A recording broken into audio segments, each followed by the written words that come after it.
Odjednom ugledah, negde pri posljednjim stranicama koje govore o njemu, jedan cvijet. Jedan neobičan cvijet, za koji mi se u prvi mah učini da je utisnut kao vinjeta ili šematski prikaz neke biljke koja se našla u svetu mrtvih, kao primjerak izumrle flore. U objašnjenju, međutim, pročitah da je to osnovni cvetni motiv na slikama mog oca. Uzeh drhtavim rukama da precrtavam taj neobični cvijet. Bio je najvećma nalik na neku golemu, oljuštenu i raspuklu pomoranđu, ispresecanu tankim crvenim linijama, poput kapilara. Na trenutak sam bila razočarana. Dobro sam znala sve crteže koje je moj otac islikao u dokolici po zidovima, daskama, flašama i kutijama, ali ni jedan nije bio sličan ovome. Da, rekoh u sebi, čak i oni mogu da pogreše. A onda, precrtavši tu golemu, ljuštenu pomoranđu, pročitah posljednji pasus i vrisnuh. Znate li šta je pisalo u tom posljednjem pasusu? Da je Đ.M. počeo da slika u času kada se u njemu pojavio prvi simptom raka. Da se, dakle, njegovo obsesivno slikanje cvetnih motiva poklapa s razvojem bolesti. Citirane reči posljednji su redovi priče Enciklopedija mrtvih Danila Kiša, koji otvaraju večito pitanje predosvećanja smrti, posebno kroz umetnost. Otac glavne junakinje anticipirao je svoju smrt kroz motiv neobičnog cvijeta, ne sluteći da tako slika bolest koja se je rascvetala u njegovom telu. Umetnost nekada može da se poigra sa životom stvaraoca. Kiš, pišući ove redove u kojima junak i ne sluti svoju smrt, zapravo ispisuje sopstvenu. Ni on tada ne sluteći da će koju godinu kasnije dobiti svoju dijagnozu. Najpre tuberkuloze, a onda i raka, koji će ga 1989. godine i odneti. A Holtak enciklopédiájának címadó történetében a narrátor és egyben főszereplő apja rákban szenved. Egészen elképettem, amikor tavaly novemberben magam is megtudtam, hogy tüdőrákom van. Azt mondtam magamban, ez a te büntetésed. Az az időszak, amikor ezt a történetet írtam, természetesen egybeesett a szarkóma, a daganat kialakulásával. A történetben való párhuzam az én életemben is megnyilatkozott. Danilo Kis 1989. október 15-én halt meg Párizsban. Azt kívánta, hogy Belgrádban temessék el. Az ismerések visszaemlékezései szerint az utolsó orvosi vizsgálat után feladta az életét. Elfogadta, hogy el kell hagynia ezt a világot. A temetésén nagy tömeg gyűlt össze, de kevés beszéd hangzott el az író kérésére. Idén lesz halálának 35. évfordulója. A gimnázium első osztályát a korai bánattal indítjuk, majd a Holtak enciklopédiájával zárjuk történetünket. Ugyanis írunk élete és munkássága szorosan összefonódik. Nem létezik egyik a másik nélkül. Reméljük, hogy kiskivételesen nem bánja, hogy emléke és munkái előtt tisztelegve beszéddel ünnepeljük őt.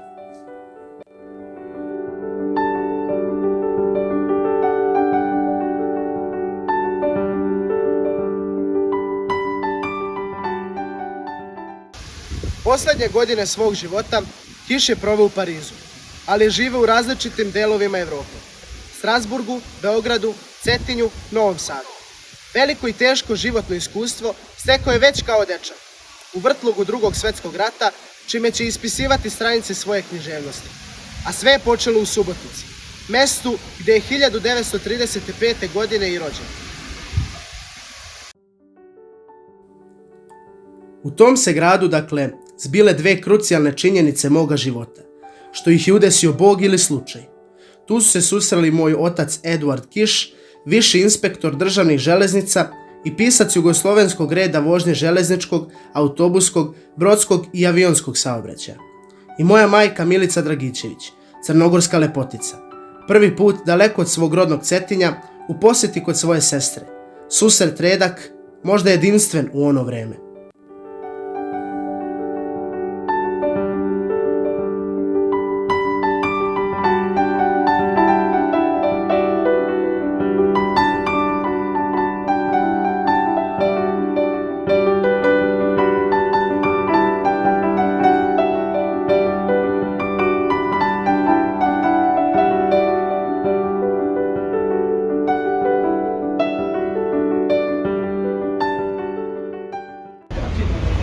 Milica Dragicevic és Kohn Ede házasságából született második gyermekként Kohn Dániel néven. A nővérét Danicának hívták. Édesapja a vasútállomáson dolgozott, amire Kiss gyakran rámutatott a műveiben. Akinek magyar zsidóként meg kellett találnia a módját, hogy megvédje családját a második világháború idején. Ennek egyik módja a fiú megkeresztelése volt a pravoszláv egyházban. Költözések sora és a nevének megváltoztatása, így lett Kohn Dánielből Danilo Kiss. Apja alakja fontos szerepet kap műveiben, különösen a Korai bánat, a Kerthamu és a Fövenyúra című regényekből álló családi ciklusban. A férfi az Auschwitz-i munkatáborban szenvedett, meghatározó személye hiányzott a fiának. Ez a hiányérzet csak erősödött az anyja elvesztése után, édesapjának hiánya erősen visszhangzik irodalmi munkásságában. Az írás volt a módja annak, hogy megértse a körülötte zajló felfoghatatlan eseményeket.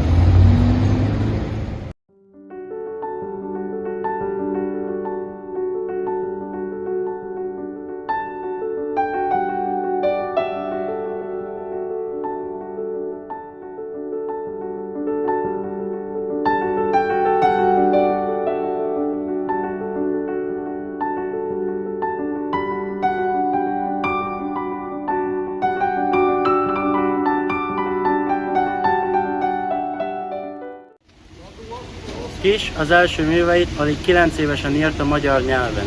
1946-os, 47-es füzetből származik a következő szöveg Nyári vakációm címmel. Örömmel játszadoztam és fürdegeltem a meleg vízben. Fürdésben telt a legnagyobb örömöm, de akkor sem lehetett henyelni, őröztem ott is, elgicáztam az őrzőpajtásokkal. A magyar irodalomhoz erősen kötődik, később lefordítja Radnóti Miklós, Ady Endre vagy éppen Petri György egyes verseit. A legnagyobb hatással mégis Ady volt rá, kinek költészetéből tanult. A 20-as éveiben megélte a szabad szellemű versek üzenetét, egyfajta példaképként tekintett a költőre. Ady költészetében minden lelkiállapotomra találtam egy verset. Hát akkor én minek írjak, gondoltam. Inkább lefordítottam őt. Ő rajta keresztül éltem át a gyötrődést, a szerelmet, az élet, meg a halál különböző fázisait. Ady kasztrált, mint költő. Istennek hála, hogy találkozhattam vele, és nem lett belőlem egy fűszva poéta. Ady Endre, a magyar költő, azért volt számomra fontos, mert neki köszönhetően kezdtem prózát írni. Mindegyik verses kötetében találtam ugyanis egy-egy verset, ami eléggé passzolt az érzelmeihez, és inkább lefordítottam, mint sem újat írtam volna.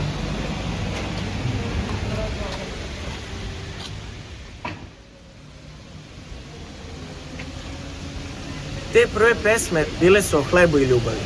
Jasno je da su u detinjstvu glad i ljubav bile njegove preokupacije. O tome će dirljivo pisati u ranim jadima.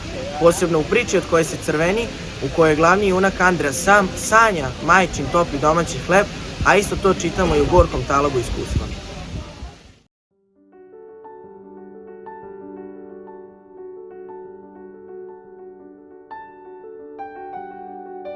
Prve čulne impresije mog detinjstva potiču iz Novog Sada, koji se nalazi na nekih 100 km južnije od Subotice, niz Dunava.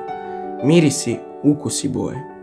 Miris kestenovog cveta, ruže u vazi, kamilice, očaje cigarete. Kolonjske vode na vratu moje majke, čiste krevetnine, mokraće, mušeme na stolu, kafe, sapuna, začina. Kožne trake na očanom šeširu, sedišta fijakera, železničke stanice, apoteke, praznog kupea prve klase, remena za podizanje prozora u vagonu, kožnog kofera.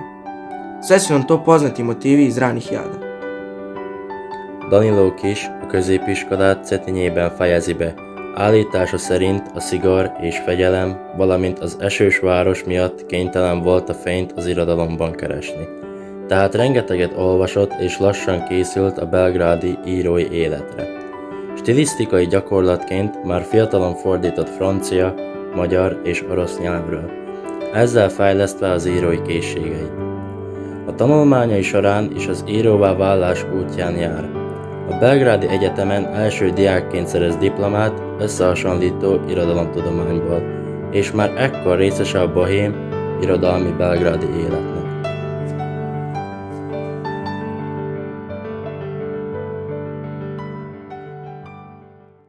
Kišo boravak u Beogradu nije bio ni malo lak. Često živio na rubu egzistencije. Kako sam kaže, spavao je u redakciji časopisa Vidici, na Novinama ili Podu.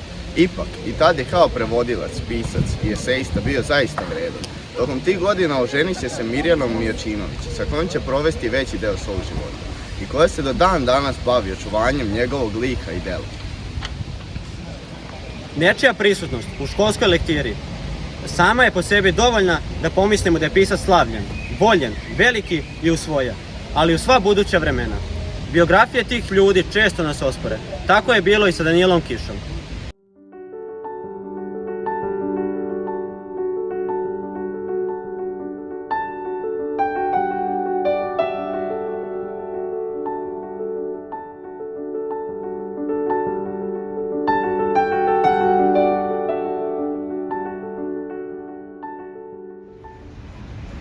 Sve je počelo grobnicom za Borisa Davidovića.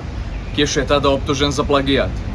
Veliki deo beogradske književne javnosti okrenuo se tada protiv njega. Među njima su bili i neki od njegovih prijatelja. U to vreme Kiš je u svojim rukama imao Ninovu nagradu za roman Peščanik, koji je dobio 1972. godine. Ona je trebalo da govori o njegovoj vrednosti kao pisca.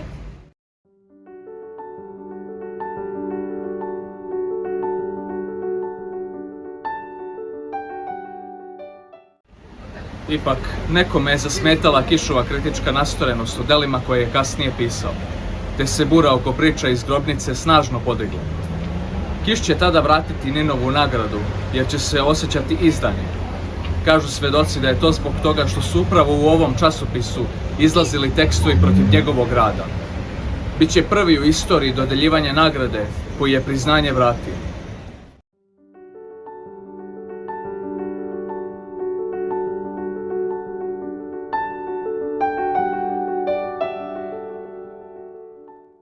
Díjakban viszont nem szenvedett hiányt írói életében. Andris díjjal, Iván Gorán Kovácsics díjjal tüntették ki, valamint Franciaországban, Németországban, Olaszországban és Amerikában is díjazták. Könyveit több mint 30 nyelvre fordították le, így a hazai irodalom legtöbbet fordított írói közé tartozik. Életrajzírója szerint Nobel-díjra is jelölték, egyesek véleménye az, hogy meg is kaphatta volna, ha nem hal meg ilyen hamar.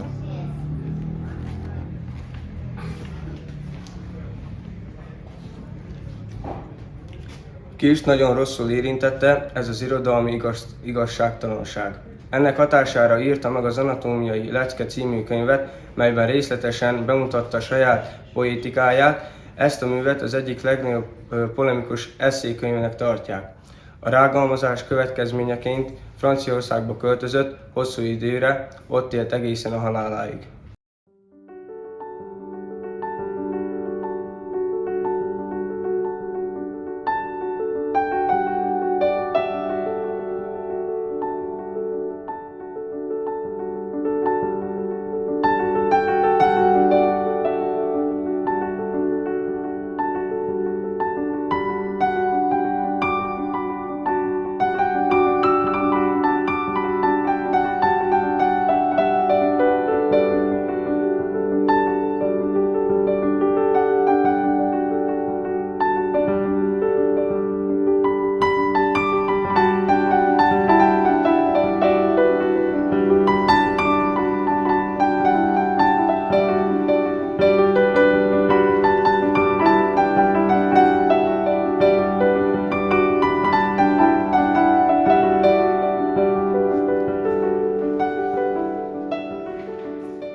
Az ismerősei azt mondják róla, nagyon furcsa ember volt.